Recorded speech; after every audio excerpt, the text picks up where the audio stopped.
Welcome back to Deconstructing Racism, everyone. Thanks for sticking with this hard and valuable work. And if you're joining us for the first time, we are so happy to have you with us today. Today, you will be learning about the systems, the institutions and structures that uphold white supremacy. You'll have a chance to think about and reflect on these issues in small group discussions. And before we jump in, I just want to highlight some upcoming Community Coalition on Race events that also support our efforts to be anti-racists as individuals and as a community. First, if you have or know a family with an upcoming preschooler, the schools committee will be hosting a virtual session on the district's preschool program on Tuesday, March 28th at 7 p.m. Details will be on our website soon. In late April, the same committee will be hosting an in-person session called Talking to Children About Race, with a focus on guiding parents and caregivers of kids from preschool to early elementary years. And on May 16th, we will be hosting our annual Conversations on Race, and this year's topic is the racial wealth gap. And I will be mentioning these things again in the coming weeks, but with that, let's jump into this amazing presentation today. Hello, everybody. My name is Barbara Velasquez. In case you don't know me, I'm chair of the Anti-Racism Committee. And I want to welcome everybody who's going to spend some time with us here today to learn about deconstructing racism. One important announcement that I did share on my email, but also I will announce here on the next two sessions, that we inadvertently selected April 9th, which is Easter Sunday, for one of our meetings. So we had to change that. And we moved the April 9th meeting to April 2nd. And that means that there's only 1 week between the one on March 26th and April 2nd. And the rest of them will remain the way they are, which means that the one following April 2nd is going to be April, I think it's the 26th. The one towards the end, or maybe it's the 23rd, the end of April. And there'll be 3 weeks instead of 2 between those sessions. That's how we resolve this issue. So please do make a note in your calendars. You definitely don't want to miss one of these sessions. And thank you very much for being flexible. Now, just a brief introduction again. This Deconstructing Racism explores how our society is infused by racist conditions and systems that impact us all, behaviorally, psychologically, as well as what we can do about it. I'm reading this basically for the people. We have an additional 22 people registered, so I just want to make sure everybody gets the same message. We want to address the forces of white supremacy who rely on our ignorance to perpetuate their racist schemes, and to, among other things, rewrite our history and deny and refuse acceptability for the trauma caused by hatred, selfishness, and greed. So everyone, all races, all ethnicities can benefit from this workshop, and we are so pleased to have a diverse audience with us today. I just want to introduce the Anti-Racism Committee responsible for this workshop. You all know Mickey Murphy, who conducted our last 2 sessions on the white supremacist culture and how it came into being. Kristen Lisanti, who will be who will be leading us today and the next week at March 26th on how white supremacist culture is upheld and maintained. The month of April will be myself, and I will be talking about the impact on people of color and the rest of the nation. Judith Gaston will be leading a discussion in the month of May about what can be done to disrupt this white supremacist culture. I also want to call in Judy Bernstein, who contributed a great deal to this work that we've put together. So we hope to provide many opportunities for questions and discussions, and let us assume that everyone here has a positive mindset and is ready to learn. If bias shows itself during our discussions, and we all have them, please regard it as your personal gifted opportunity to grow. Let us all agree to respond to that person or persons with both love and wisdom in the same way that we would like to be treated. Now, I would like to turn this over to Judith Gaston, who will be reading our, I'm sorry, Just I think I'm supposed to be talking about the survey that's going yes, to yep. be, that Audrey will be sharing. Okay, thank you very much, Audrey. Thank you, Barbara. Yes, we're going to be doing a pre-survey as a way of getting a feel for where each of you are currently in your understanding of the items that we are sharing with you. Give me just a moment. I'm going to turn it over, if I may, back to Judith Gaston, and she can review the agreements with you. And I'm going to make sure that the poll includes the information that we want you to cover. So please excuse me while I go back and check that. Thank you. Again, hello everyone. I am going to now share the agreements with you. We'd like you to know that they inform our discussions at all times. They are that we show up all in, we are present, and we put away all our distractions. We also listen to learn. Everyone has wisdom to share, so we allow everyone to have their chance at our discussions. Take space and make space. We balance our speaking and listening. We stay local, speak from direct experience, and we refrain from giving advice. Respect is shown at all times. Everyone's experience is valued. Expect and allow discomfort. Learning takes place in many of our discussions. We attend to the body, presence or absence of feelings and sensations inform us. Confidentiality is also important. We share our insight, but not the source. We stay with racism. We are aware that there are many isms. We agree to focus on racism. There's no quick fix. We are aware and change take time. Thank you. I am now leaving you in the capable hands of Kristen Licenti. Thank you, Judith. Audrey, I think we could go to our breakout groups first and then do the survey on the back end. Does that help you out? Just one moment and we can actually do that. That's a great idea. I'm now trying to make sure that we have as much of a racial mix as possible in each of the rooms. So if you would just give me one more minute, I think we'll Absolutely be in shape to do that. So folks, when you make it into your breakout groups, we're just gonna have maybe 8 to 10 minutes to quickly check in with one another, hear one another's voices. We're asking you to share your name, your pronouns, your racial identity, and the question, your answer to the question, what comes to mind first when I hear the term white supremacy? And this could be an image that comes to mind. This could be a particular context or situation. It could be a group of people. So just thinking about what is it that kind of flashes first into your mind when you hear those words, white supremacy. All right, so think about that. And when Audrey's ready, she'll take us into breakout rooms for maybe 8 minutes or so. Okay, great. So we'll be getting the slides back up on the screen. And hello, everyone. Welcome to part 2 of Deconstructing Racism. This section, as Barbara shared earlier, is about how white supremacy is upheld and maintained. So I'd like to open with a metaphor that actually comes from our committee member, Judy Bernstein. She shared with me from the book, The Conversation by Dr. Robert Livingston, who's also a social psychologist and Harvard Kennedy School professor.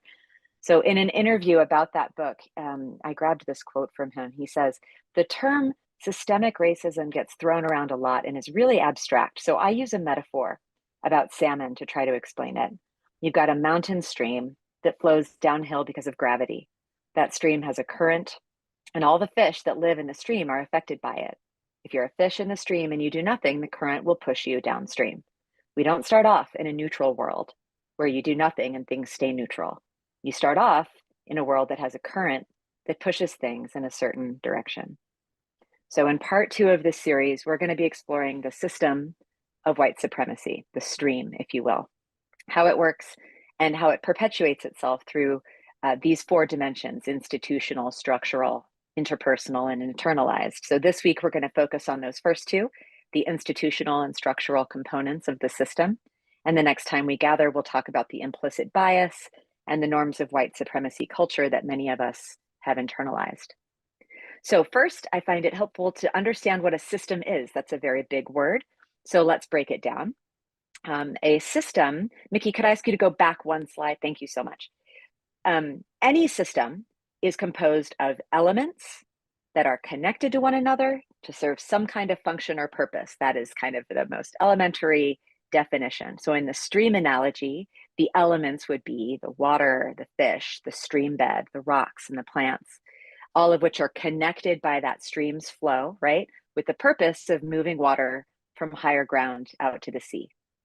And of course, these elements are part of also a larger system, the precipitation, right? Which includes the mountains and the sea itself and the clouds. So systems can contain systems within them. They can also be part of larger systems. Systems can be natural or human-made, and they can be simple, like a bathtub filling up and emptying out, or they can be quite complex. Here's another relatively simple system we can all identify, which is that our lungs take in oxygen, which is then carried to our through our blood cells to organs like our heart, which then convert that oxygen to carbon dioxide, which is carried back to the lungs to be exhaled, right? So this is a simple system that kind of works over and over again over time. And it's connected to the larger system of our bodies. It's also connected to massive systems like the photosynthesis in plants and also pollution and air quality. So when we start to think in terms of systems and their elements and their interconnections, we start to see them everywhere. And I find systems thinking a really useful way to make sense of our very messy world. Donella Meadows was a leading systems thinking expert, and she pointed out in her book, Thinking in Systems, that an important function of almost every system is to ensure its own perpetuation. So whatever else the system is meant to do in terms of function, it's also intended and designs itself to keep itself going. Here's what we really want to understand about successful systems, systems that are able to perpetuate themselves. They are resilient, meaning they're continuously learning and adapting. The stream will redirect itself around a large boulder, right? The body will adjust if part of a lung is removed, for example, right? So they're resilient, they can adapt. Successful systems are self-organizing, which is to say they're not controlled by any one authority or point in the system. You can't just take out one person and then have the system change. The system will adapt to that as well. It'll self-organize. And successful systems can scale. They can scale up, they can scale down. So they can take on new resources and produce greater outputs. It also means that what we see on the micro level of a system is usually reflective of what's going on at a macro level. That's a little bit of the science of systems thinking for you. Let's look at practically how this shows up in the system of white supremacy, right? This political and socioeconomic system. We can see the elements in the charts, our associations and our assumptions, connecting and informing policies and practices that impact directly outcomes and disparities. And we can see how all of these are connected in this reinforcing loop, right? Reinforcing, the system is perpetuating itself. So as Dr. Livingston might say, it's not just about a few bad fish, right? This is the stream we're all swimming in. It has its own flow, its own function. And while we can diagram it very easily here, it's not a simple system. It's actually very complex. In our last session, there was a note in the chat, that somebody mentioned, yeah, this is really not complicated. And that's true. It's not complicated, but it is complex, meaning that there are practically infinite points of intersection between these elements. That makes it harder to see, right? And harder to disrupt. And it also means, because of the nature of complexity, that each action that's taken in or by the system ripples out in ways that we can't predict. right? So it's really difficult to work with. I'm thinking about that hyper object notion that Mickey shared with us last time, right? That kind of immense scale and vast complexity that can very easily overwhelm us. So as Mickey shared in week 1, this is a human-made system, but it pretends to be natural. And as we saw over the past month, I think that fundamental lie is what has shaped our entire society, and it is still hard at work today. So that insidious origin multiplied by all of this complexity and scale may help us to understand why many white people aren't aware that the system exists at all. We can't really see the water we're swimming in, especially when we don't want to, when it doesn't serve us to. So that's what we're going to do today. We're going to take a look at this system. If we want to dismantle the system of white supremacy, we need to be able to see it clearly. So we're going to spend some time looking at how this system of white supremacy is upheld and maintained by these 5 foundational structures. There are more structures, more institutions involved. These are the 5 we're going to focus on today. We're going to, in particular, look at how each of them has evolved from the overt white supremacy that Mickey unpacked for us last month to more covert ways of perpetuating racial oppression today. Sometimes this evolution can look like progress, but there's always a backlash, as we will see. Also, sometimes the progress just means that that white supremacy becomes more insidious and harder to spot. A little disclaimer here on this opening slide. I'm going to move really quickly through these elements. I'm going to briefly touch on each. I'm not going to try to offer a comprehensive history because we're really eager to create space for each of you to share what you know and what you have experienced through the lens of each of these systems. You are intimately familiar with them, even if we aren't always aware of how they're at work consciously. So later in the session, in our second hour, you'll have an opportunity to join a breakout group of your choosing on one of these institutions. So keep that in mind, be thinking about which one you might want to opt into. And before the break, we'll ask you to let us know in a poll so we can get those groups broken up. Okay, so let's dive right in with our first institution, which is democracy, the structure upon which our nation was founded. Here's a very simple timeline on the next slide that is meant to illustrate the ways that the system attempts to sustain itself, right? With every step forward in terms of progress, there's an inevitable white backlash. So we have the Voting Rights Act of 1965, right? Closely following on the heels of the Civil Rights Act, which suspended literacy tests and poll taxes that had been used to disenfranchise voters, particularly in the South, since the ending of enslavement. It also allowed for more federal oversight, including a nationwide permanent provision that allowed private parties or the Justice Department to bring lawsuits and stop racially discriminatory election laws and electoral plans. A very important provision of this is that last word in the box there, pre-clearance. Pre-clearance meant that jurisdictions, particularly with a history of discrimination, had to submit their new election rules or plans to federal officials before they went into effect. So state and local officials could only implement a new election rule after the federal officials had approved it. This becomes important a little bit further down the line. So in response to this landmark legislation in '65, white voters began to leave the Democratic Party in droves, and Republicans started to dominate elections in the South, right? White backlash, there it is. Throughout the 1970s and 80s, Southern lawmakers really focused on diluting Black votes by redrawing districts to limit Black voter influence. Voter turnout in federal elections was really low across the board throughout the 80s. So Congress tried several times to pass legislation to make it easier to register to vote. Unfortunately, George H.W. Bush vetoed a bipartisan bill that would have done that. But 2 years later, Bill Clinton in 1993 helped move through the National Voter Registration Act. You might know it as Motor Voter. That's when we required state motor vehicle offices to facilitate voter registration for anybody who was signing up for a new or renewed driver's license. So that helped voter registration be more accessible to people all over the country. So less than a decade later, we had the controversy of hanging Chads in the 2000 election, and the Help America Vote Act was ostensibly intended to upgrade punch card voting systems. and established some minimum standards for voting administration, but it actually left the reforms up to the state. And that's why that's there in the backlash category. Much more complicated registration and voting processes and greater disenfranchisement. Then in 2013, a major setback took place, which was the Supreme Court decision in Shelby County versus Holder. And this is where the Supreme Court ruled pre-clearance that was required in the Voting Rights Act is unconstitutional. So now states don't have to wait for federal government to approve changes to their voting laws. They can just pass discriminatory regulations, knowing full well that they'll be sued, but not until after the election. So the burden of proof is now shifted from the state to the voters to prove that they've been disenfranchised.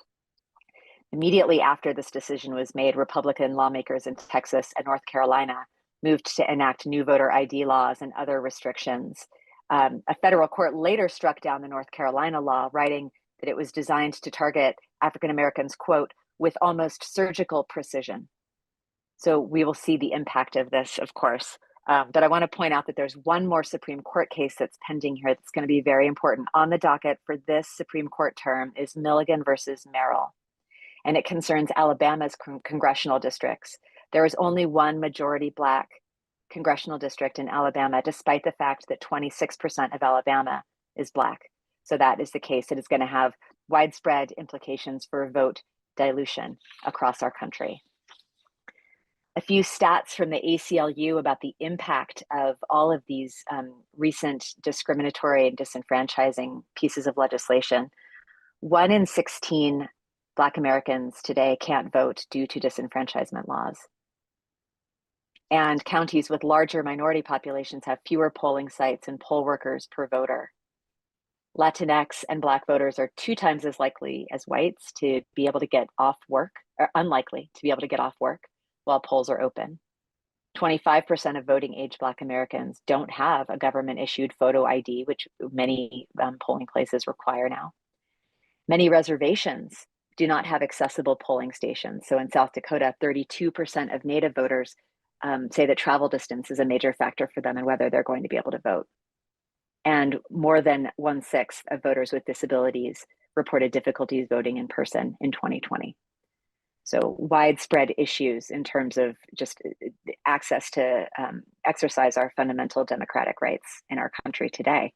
So we can see on the next slide how the system of white supremacy has shifted from overt voter discrimination to more covert methods of voter disenfranchisement, right? These ridiculous claims of voter fraud, unfounded claims of voter fraud, very strict voter ID laws, gerrymandering and vote dilution, the rejecting of mail ballots, the purging of voter rolls, closing polling places to restrict access, and felony disenfranchisement so that people in our prisons can't vote. All of which, of course, disproportionately affect voters of color. For example, in 2016, on the next slide, 1 in 13 Black people lost their right to vote due to a felony conviction, compared to 1 in 56 non-Black voters. So these steps that have been taken with almost surgical precision, unquote, are absolutely disproportionately affecting people of color and in particular, Black voters.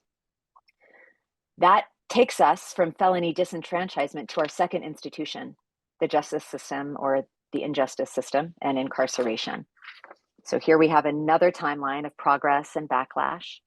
After enslavement ended with the Emancipation Proclamation, the 13th Amendment ended involuntary servitude in all of its forms, except as punishment for a crime.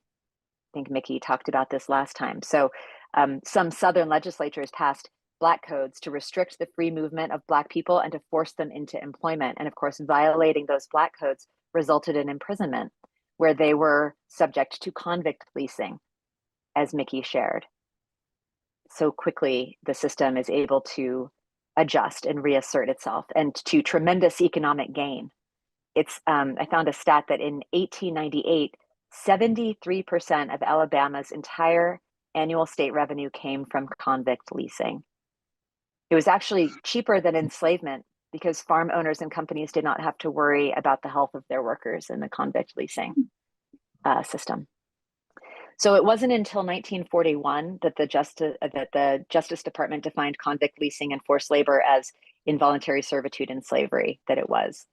But 2/3 of the 1.2 million people in state and federal prisons today are workers who are earning next to nothing with few or any rights or protections around their labor. So in California, for example, prison inmates are required to work or participate in education or rehabilitative programs, which pay somewhere between 8 cents an hour to 37 cents per hour.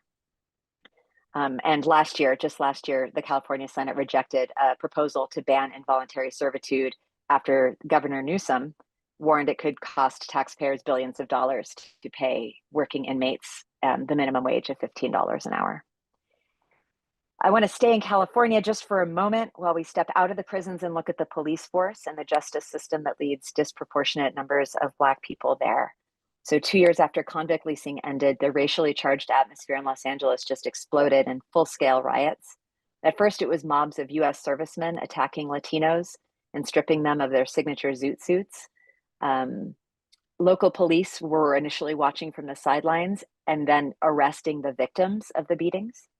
And over the next days, thousands of more servicemen and off-duty police officers and civilians actually came into Los Angeles to join this riot, streaming into public places and beating Latino, Black, and Filipino people, and then arresting them.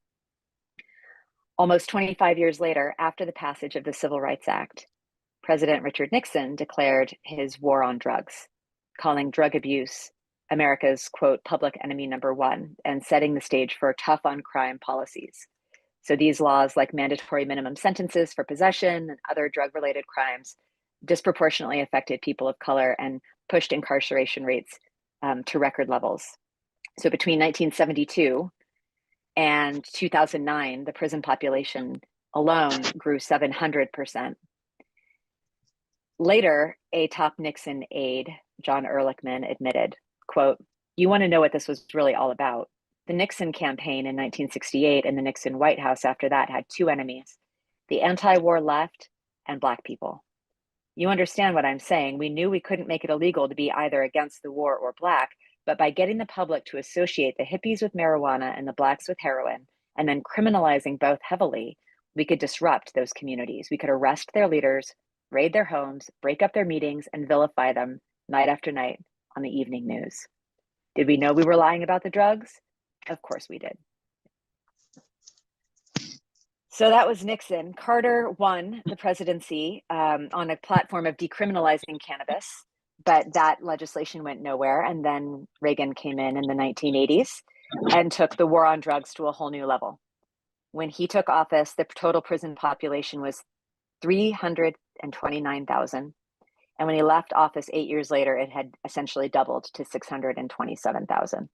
And this rise hit communities of color the hardest.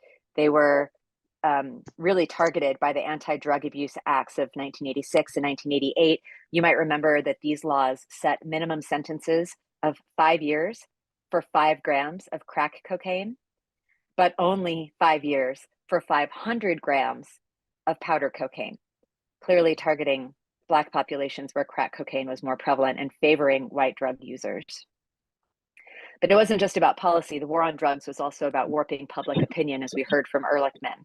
So in 1985, the proportion of Americans polled who saw drug abuse as the nation's #1 problem in 85 was just 2 to 6%, very low.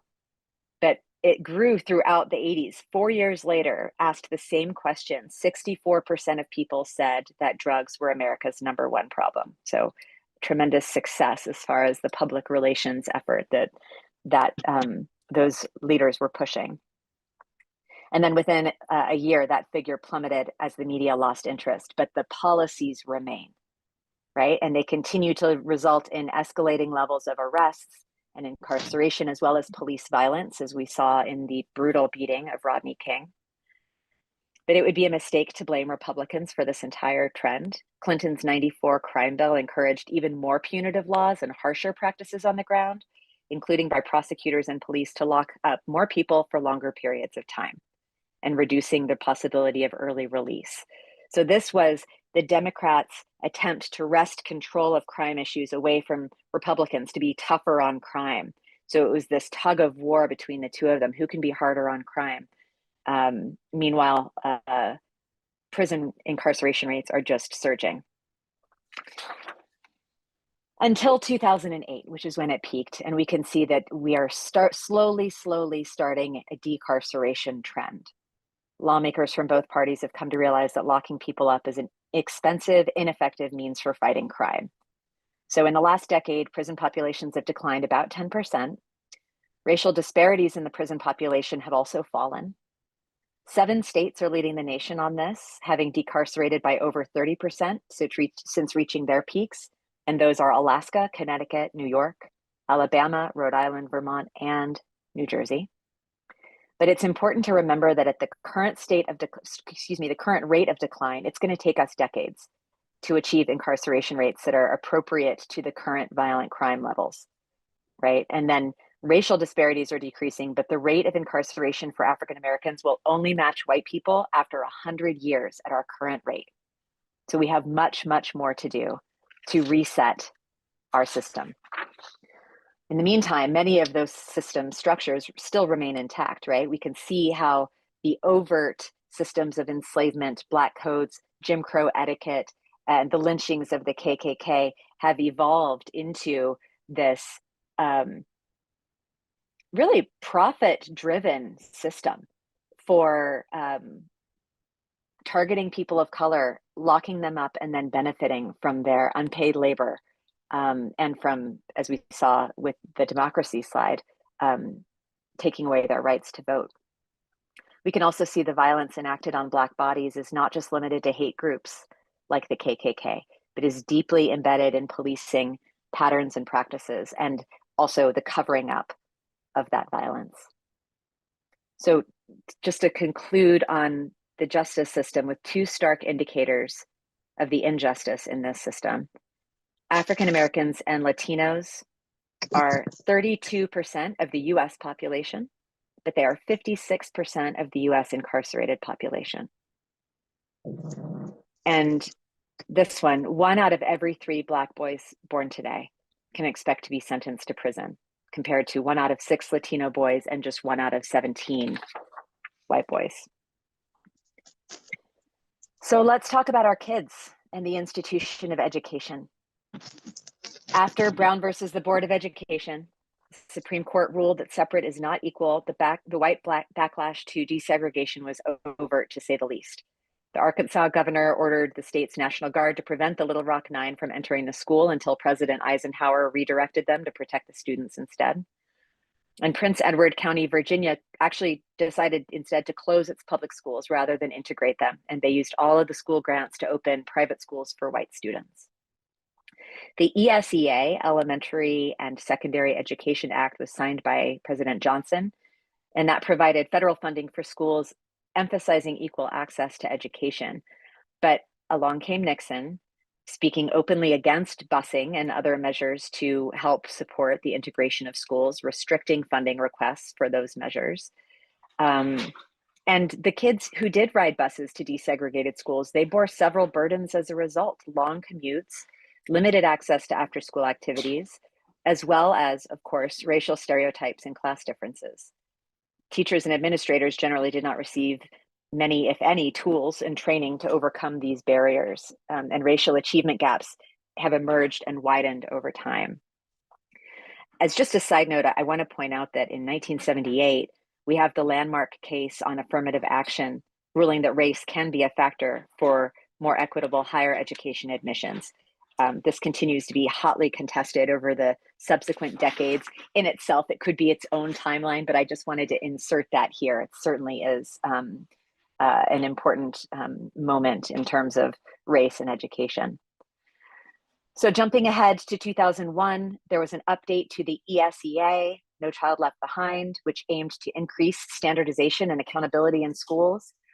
But many argue that it actually contributed to widening the racial and socioeconomic achievement gap, and was later replaced by ESSA, Every Student Succeeds Act, in 2015. Here's another important Supreme Court case that comes into play. 2007, the Supreme Court decision called Parents Involved, that's kind of the shorthand name of the case, ruled that voluntary school integration plans were based on race to be unconstitutional. Chief Justice Roberts wrote in his opinion that, quote, "The way to stop discrimination on the basis of race is to stop discriminating on the basis of race." And many have credited this decision as contributing to schools resegregating in the United States. And it's been noted that American schools are more racially segregated now than in the 1960s. The South Orange Maplewood Intentional Integration Initiative, which was approved in 2020 and is underway now, uses a multi-factor algorithm to equitably distribute students based on parental income and education level, neighborhood proximity, sibling preference, as well as race. So it's not just race as the one factor, as a result probably of that Supreme Court decision, I would imagine. We're also including the 1619 project here on the education page, even though it's a media project because of the impact it's had on our educational system. So this revolutionary project in the New York Times Magazine, edited by Nicole Hannah-Jones, provided ample evidence for the fact that, quote, "enslavement is not marginal to our history, but inextricable." And again, the backlash to this project and the information that it made available has been just overwhelming. It has spurred panic over critical race theory being taught in schools, launching a whole new wave of curriculum censorship and book banning. Florida's recent rejection of AP African American Studies is one example.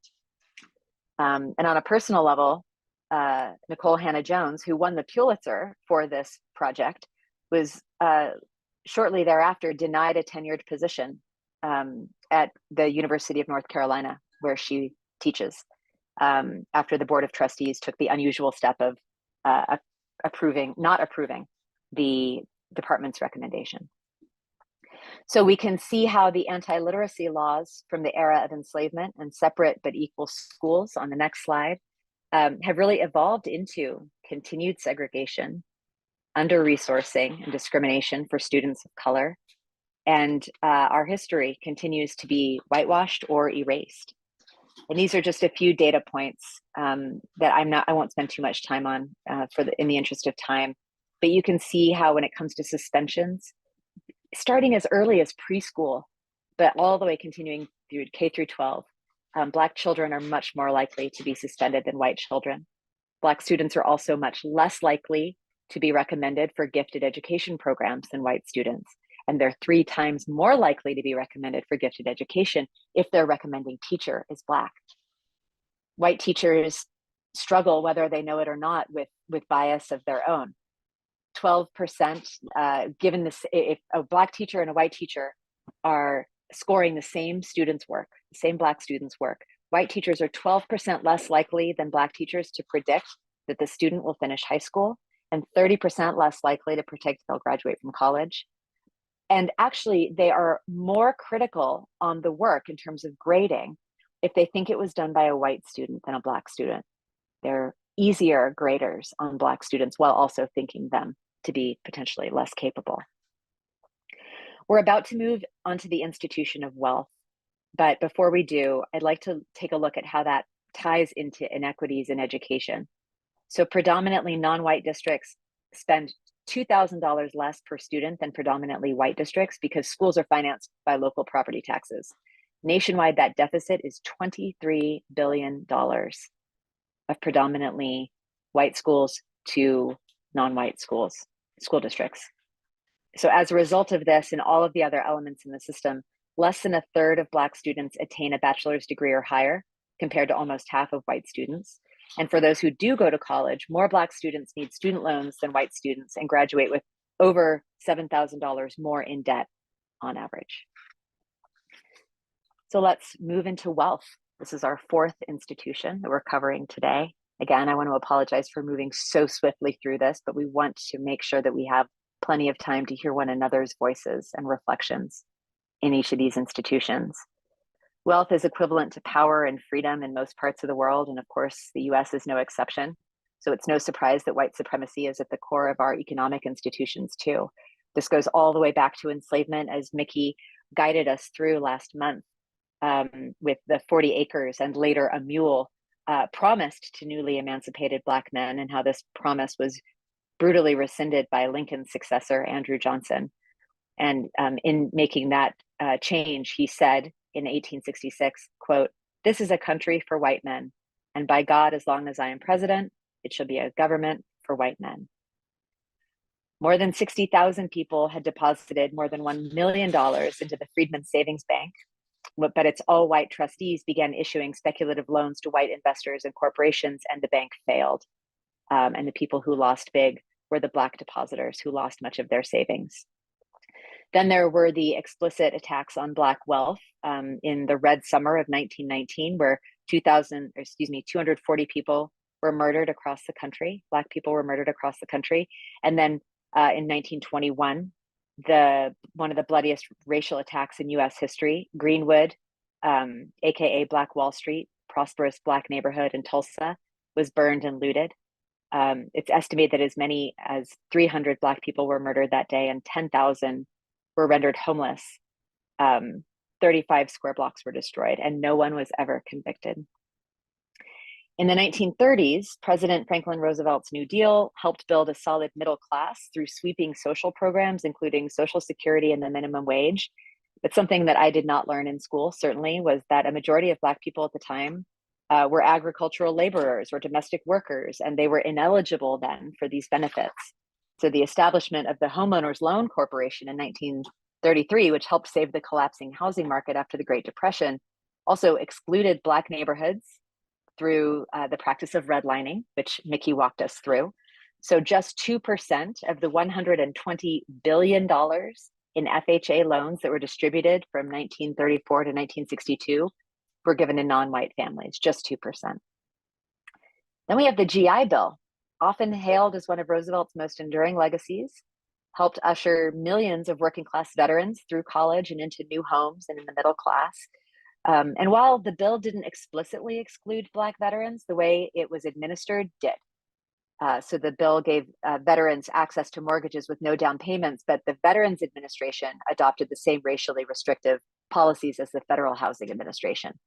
So, for example, in New York and northern New Jersey, 67,000 mortgages were insured by the GI Bill, but fewer than 100 of those were taken out by non-whites. So it actually wasn't legislation, but it was labor market dynamics around World War II that led to Black workers moving into higher paying occupations, notably related to war production and defense. So this began to reduce the racial income gap. It was more circumstantial than anything, and it led to greater gains in Black Americans' wealth.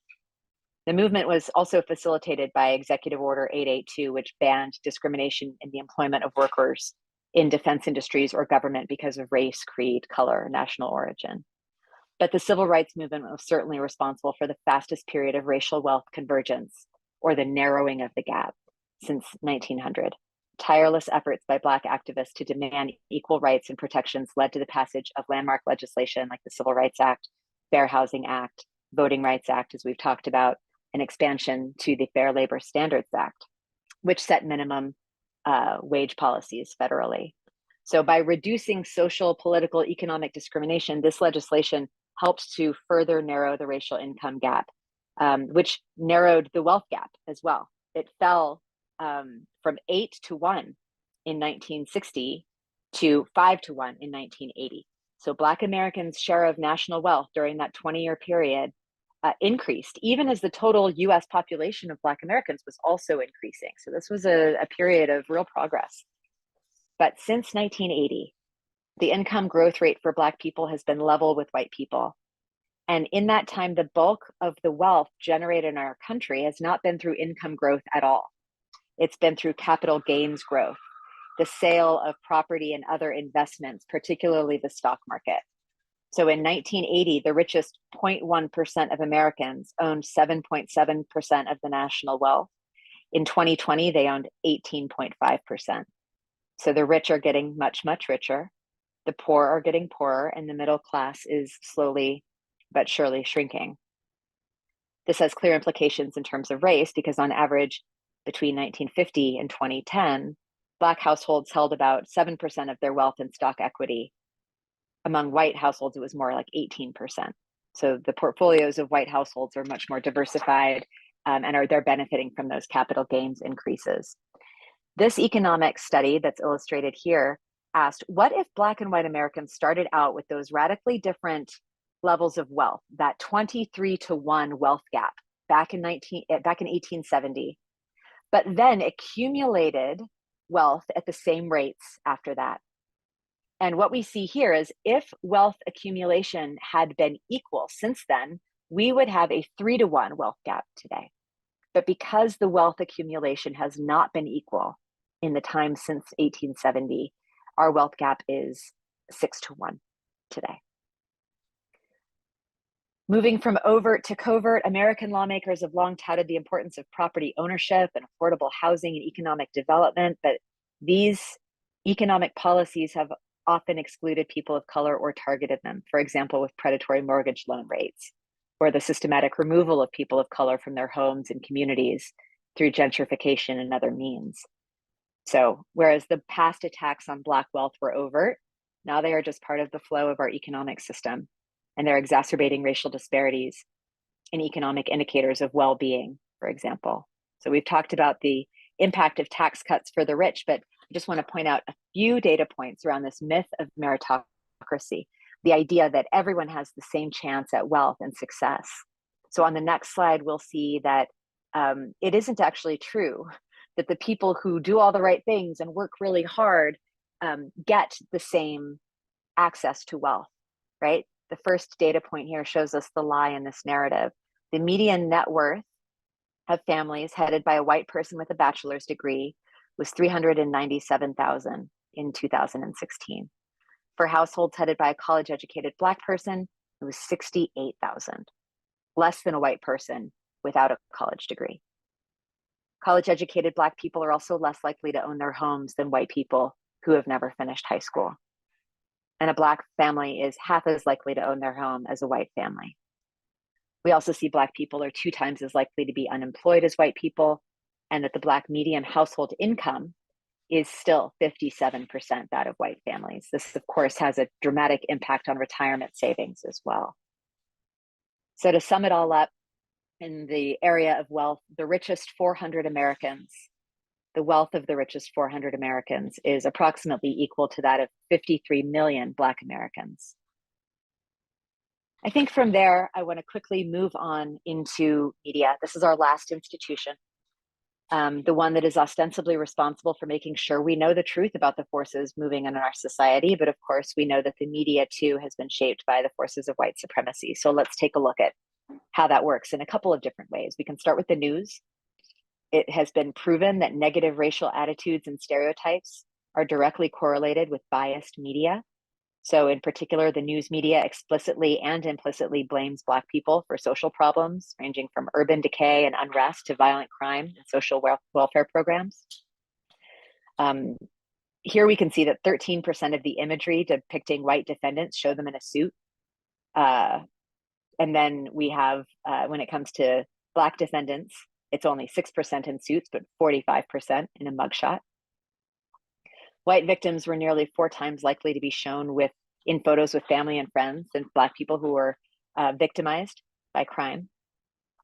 And the media coverage is 50% more likely to refer to white defendants by name compared to Black defendants. We also see default assumptions in language used to describe Black people, including Black victims, to reflect stereotypes. So here, Ahmaud Arbery, who was chased down and shot by 2 white men while he was out jogging in Georgia in 2020, was described as aggressive and blamed for trying to grab his murderer's gun. So the media accepts this version wholesale until proven otherwise by video evidence, right? In my breakout group at the beginning of today's session, we were also talking about the coverage of the attack on the Capitol by Fox News, right? And now we know what was happening behind the scenes during that time. It's just, they're so deeply invested in perpetuating the white supremacy that keeps it profitable. Moving on to media and entertainment. The entertainment industry has a long and troubled history with representation and the characterization of people of color. So on the left, we have several examples of white actors playing characters of color: Katharine Hepburn, Mickey Rooney in Breakfast at Tiffany's, So many other roles. Elizabeth Taylor as Cleopatra, Laurence of Olivier in blackface as Othello, excuse me. There really is a rich tradition of white people playing characters of color, as well as white people appropriating culture from other cultural elements from other cultures. So I had to include this picture of Gwen Stefani from her Harajuku girl era. She said in a quote just a month ago that on her first trip to Japan, she realized, quote, "My God, I'm Japanese and didn't know it." And twice more in that interview continues to assert that she identifies in part as Japanese. Meanwhile, actors of color and performers of color have been systematically excluded from entertainment. And any roles that were offered really served to reinforce stereotypes in relationship to white leads. I included a picture here of James Hong from the Screen Actors Guild acceptance speech last week, where he said, "I got my first SAG card 70 years ago. Back in those days, in The Good Earth, the leading role was played by these guys with their eyes taped up like this, and they talk like this. And the producer said, Asians were not good enough and were not box office. But look at us now." But as more performers of color step into key roles, the backlash still persists. Halle Bailey received racist backlash when she was cast as Ariel in the upcoming live-action Little Mermaid. Cannot wait for that one. And the 3 Star Wars stars you see here, Kelly Marie Tran, Moses Ingram, and John Boyega, all experienced the same to varying degrees. So we are still grappling with this very much in entertainment as in advertising. Here are 3 ads from the last 15 years or so that really are deeply problematic. We have a PlayStation ad on the left that says "White is coming," with a picture of a white person holding a black person's face with her hand. We have an Intel ad that says "Multiply computing performance and maximize the power of your employees," with a white man standing amid a bunch of black men bending over before him. And then on the right, that indeed is Ashton Kutcher in brownface for a Pop Chips ad in 2012. I'm going to wrap up this section with a very brief slide on social media, because the algorithms that drive our social media engagement are also being shown more and more to be laced and infused with the white supremacy that has impacted all of our other forms of media and cultural institutions as well. So we are programming our computers to be just as biased as we are, and there needs to be intentional steps taken to correct that. The overt to covert slide just shows us how we have seen the overt lack of representation and mischaracterization of people of color evolve and progress. But to this day, whiteness is still normalized, idealized, and prioritized. We see that in the media phenomenon of missing white woman syndrome, where the national media obsesses over the disappearance of a pretty white woman, while Black trans women disappear every day with little or no coverage whatsoever. And in all forms of media, Blackness is still too often subjugated or dehumanized to feed into existing socioeconomic stereotypes, a key element in the system of white supremacy. So we still see white characters dominant, white performers preferred, non-white characters secondary, non-white performers criticized. So we have moved through very rapidly, I thank you for your patience, 5 institutions: democracy, justice and incarceration, education, wealth, and media. And on the next slide, we're going to launch a quick poll before we send you on a couple-minute break. We're going to probably do 5 minutes, if that's okay. Audrey, since we're running late, does that work for you? I hope so. So you're going to be able to choose which of these topics you want to dig deeper into. When you come back from the break, you'll be able to choose which one. But we want to ask a poll in the meantime so that we can have a sense if some groups are going to be more full than others. So I think Audrey's going to launch a poll. Please choose the one that you intend to join, just so that we can get a sense of where everyone will fall. And when we come back from a break in 5 minutes at 25 after the hour, we will let you know if one group seems to be more full than the others, and you can make a shift if you like. so we had a conversation about how Black representation does not necessarily ensure diversity of thought and perspective and worldview, right? Black people not being a monolith. There are plenty of people who have bought into the system of white supremacy and operate accordingly. And then we talked about schools. Clyde talked to us about his grandson who is working to get into an advanced math class and having a hard time. And that class is entirely white and Asian students.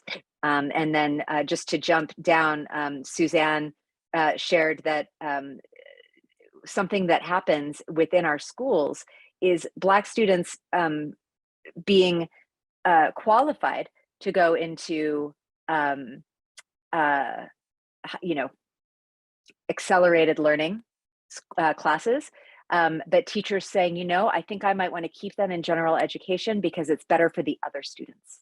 They can benefit the other white students. So those are some of the nuggets that I took away from our conversation. And thank you again, group 3.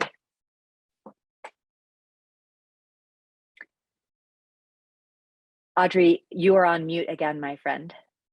Right. All right. Thank you so much, Kristen, for everything. And we're going to quickly move to group 2. In that group, I believe we had Judith Gaston. Were you in that group?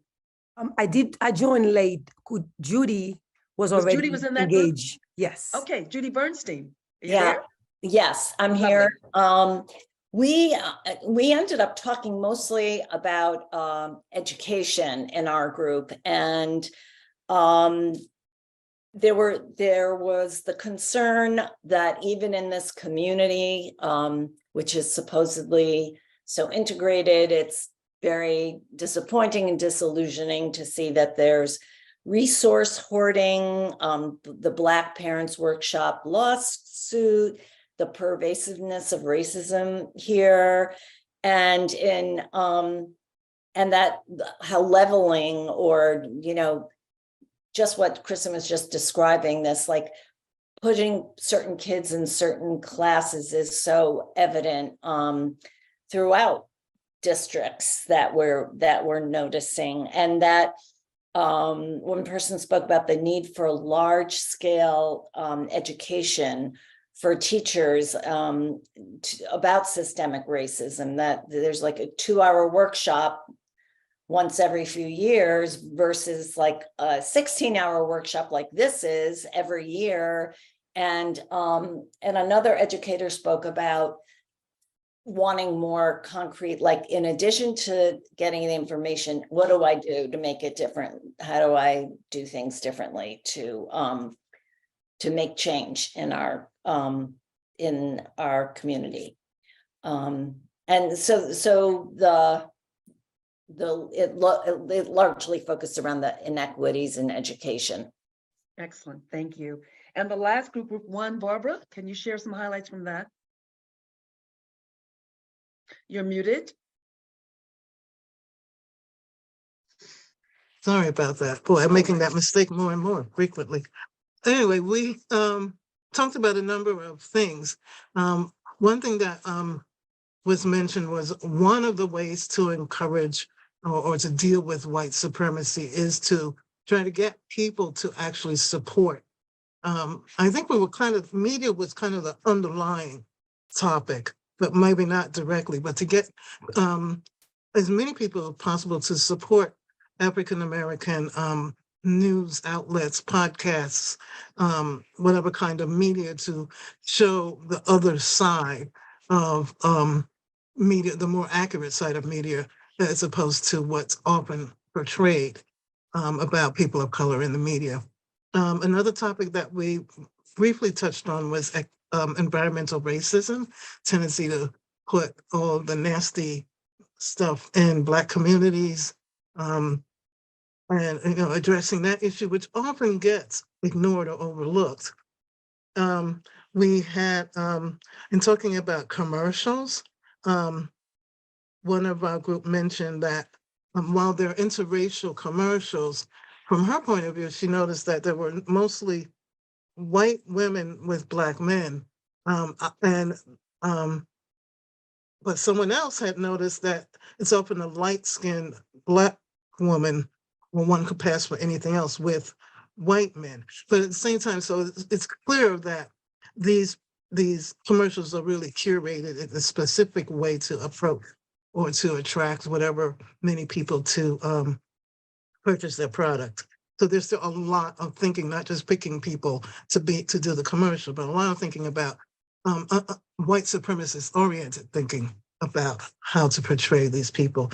And lastly, which I'm hoping that he will share with us, one of our members, I'm looking to see if he's here.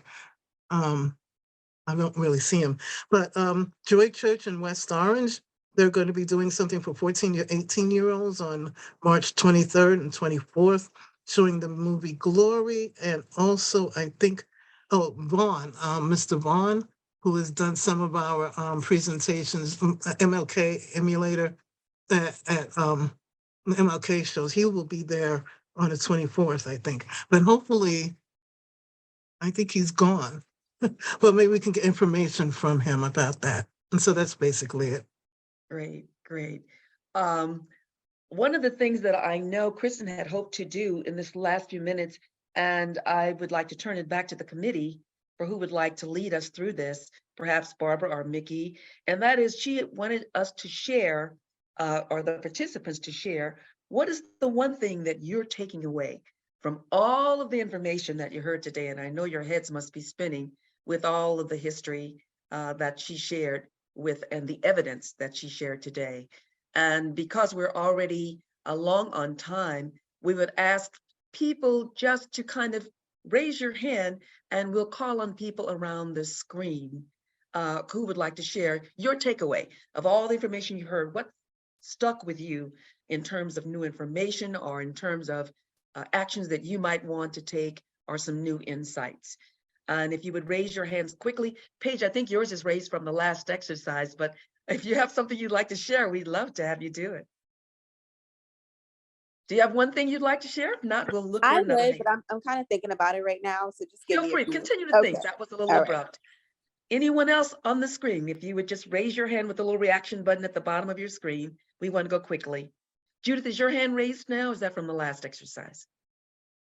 No, I'm raising it now because I think what struck me today is how interconnected all the systems are and how they support one another.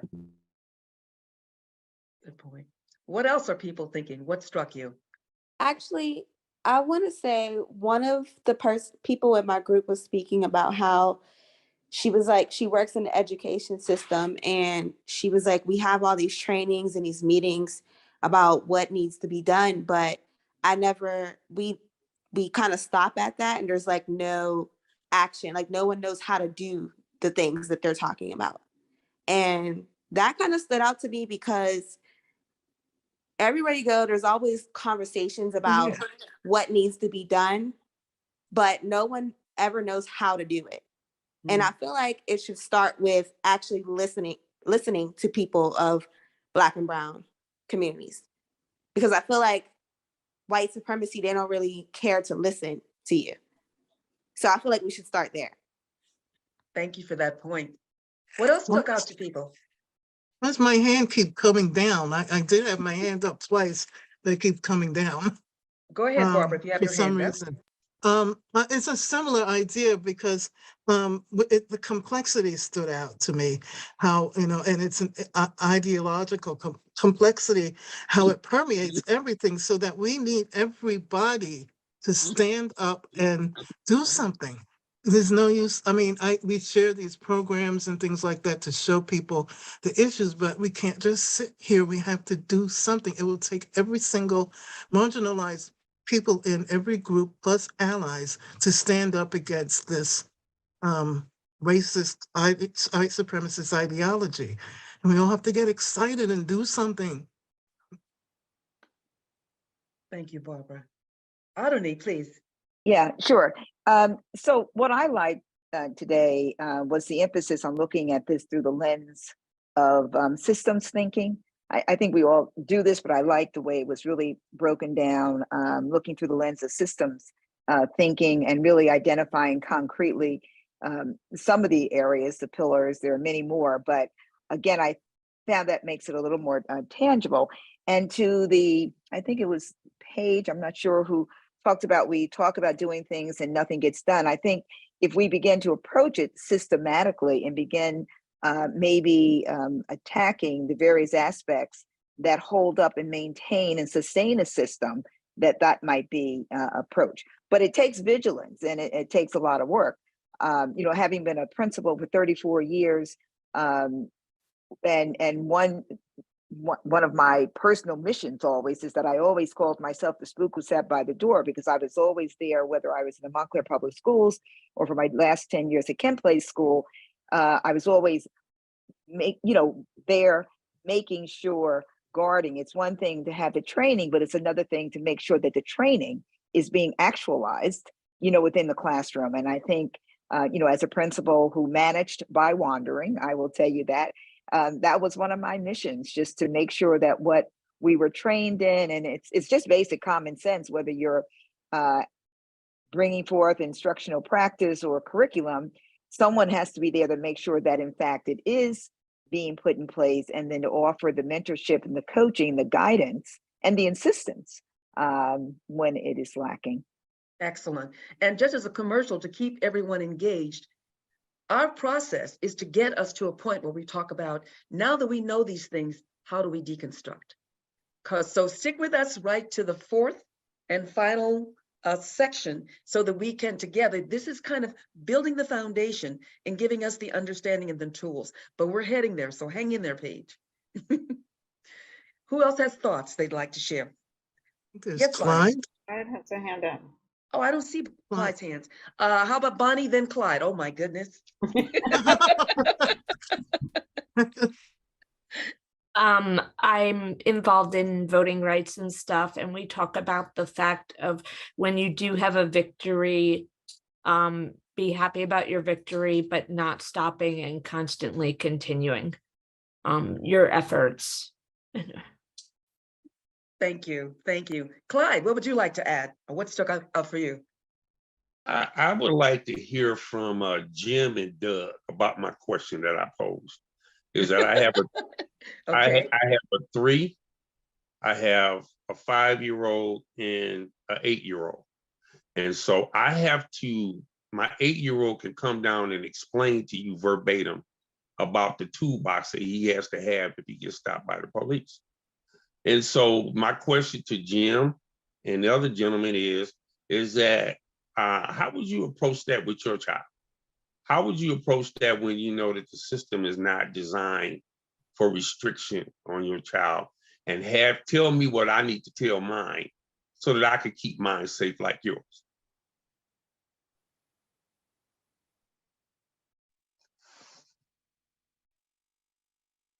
Well, I have 2 boys of my own, and I have actually had a discussion with them about if they are out with friends. And it was actually pointed out to me, I did not come up with this myself. I was on I don't remember what group or whatever I was in at the time, but someone pointed out, when your white boys are out with our Black and brown boys, like, you got to talk to them, and like, you don't leave them alone, so if they are in a situation and they're being kids, like, they don't go 10 different ways. They find someone and they stay with him and they go that way. So it isn't fair, and my boys know that, and I've been sharing that with them, and I think that's the best that I can share. Thank you. Matt, were you going to address that same question? Yeah, I did want to say, because I have a daughter who's 10, and we have had a similar conversation of both out in the world, but even in school. Like, if you think one of your friends is being treated differently, that we support you in staying with them, and you're not going to get in trouble for doing something that you felt was protecting your friend, or even just being present. But I think that is a big piece of it. And the other thing I was going to say, not specific to kids, but just the work of, you know, getting better police accountability. There's a lot of legislative things in New Jersey that aren't moving forward around police accountability, but those types of things that at least reduce the chances of anyone's, you know, Black kid or Black adult encountering a police officer that has a history of you know, violence or aggressive behavior. So I think it's sort of both and. Excellent, thank you for that. Can we have, oh, Mickey, is there anyone else that's not in the group that wanted to share a comment before we let Mickey close us out? Something that stuck with you that you're taking away from today? Okay, if not, we'll turn it over to Mickey. Thank you, Audrey. I really just had a comment in response to both Jim and Matt's comment, and that is, you know, thank you. This is the kind of allyship that is needed. I think it begins with educating children because, you know, we have a chance with children. So it happens in schools, as Adney has says, but it also happens in homes. And it's just wonderful, you know, to hear, you know, parents who are having these conversations with their children and teaching them to be allies and upstanders. And I think it will make a tremendous difference. So I wanted to say thank you. Thank you. I thank everybody for your time, staying overtime. We apologize for the glitches, but we'll keep marching on. We'll keep working on these new tools to help us connect.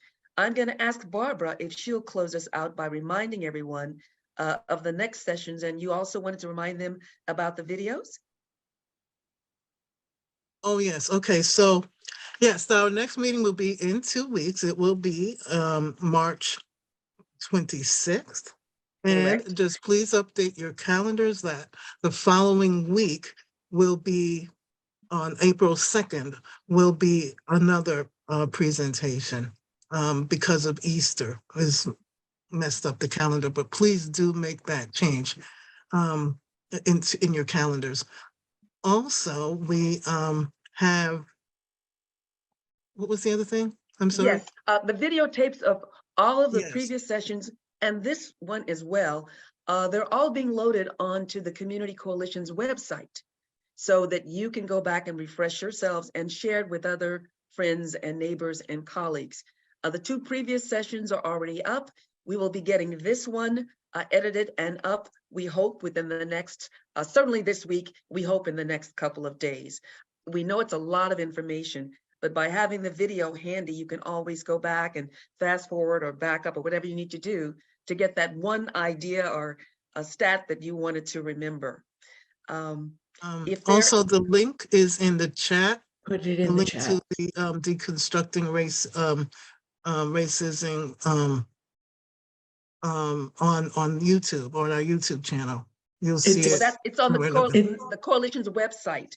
And when you click on that link, you will have access to both videos.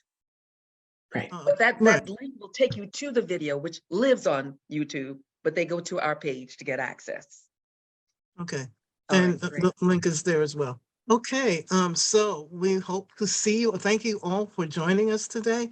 And we really hope to see you in 2 weeks' time. So 2 weeks' time while we finish looking at the ways in which white supremacy is upheld. I believe there were some resources that also that Kristen had mentioned that, Mickey, do you know what those It's are? on the page. It's on the, what do you call it? Yes, we can send these out via email to everyone. These are links on each of the 5 institutions we covered today, just some resources that might be useful for digging deeper. Yes. Thank you for sticking with us, Kristen, even though you're in transit. I'm here, I'm in the car, but I'm still here. I know, ride carefully. Thank Does you. anyone else want to say before we close? Nancy, anything? No, thank you everyone for coming, and I will also get those links and put them on the same page where we're hosting the videos of these sessions on our website. And I put that link in the chat. And yeah, if you just go to our news blog anytime, you'll see it there as well. Thank you, everyone. Have a great rest of your Sunday.